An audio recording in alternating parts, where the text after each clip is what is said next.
I am in love with Mary-Louise Parker's memoir called Dear Mr. You, and I want to share some passages because just like her book is written in an epistolary or letter format, my newest book, Dear Orchid, same thing, epistolary letter format. It's #1 best-selling in one of those categories, and I want to share with you some passages from her book and how they're similar to mine and in some ways different, but I'm curious what you see as the similarities and differences.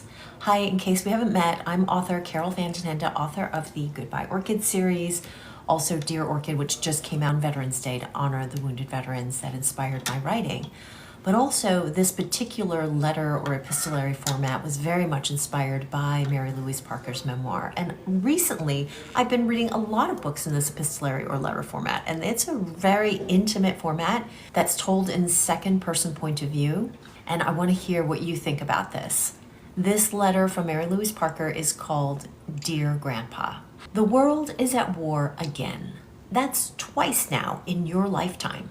Your only son has been overseas for 11 months. The last you heard, he and his fellow soldiers were going to make a beachhead landing on the shores of the Philippines.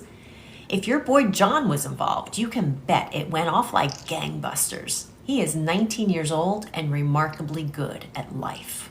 If there were a way to spy on him at this moment, you'd see a young man wrapped inside an army-issue poncho and sleeping in the corner of a rice paddy. Artillery is firing across the road, but that sound is lost in the rain, which falls in thick black sheets, and your boy sleeps long enough for that rain to surround and lift him. When he wakes, he is floating on his back. He will hit the double decades in 2.5 weeks, and you have a plan that's been brewing. You go to the only bakery you know, which is 2 towns over. The woman behind the counter is wiping her eyes on her apron by the time you ask to buy the biggest loaf of rye bread she has. She's just gotten an earful about your son and refuses to charge you for the bread, also throwing in a few cinnamon buns. You thank her up and down and tell her you enjoy the way her blouse matches her eyes. You have a bottle of gin for the drive back, but you run out of it around the same time you run out of fuel and have to pull over to the side of the road. You hitch a ride back to the house with a nice fellow, a miner like yourself, and tell him about the plan for your son's birthday. You are open to strangers.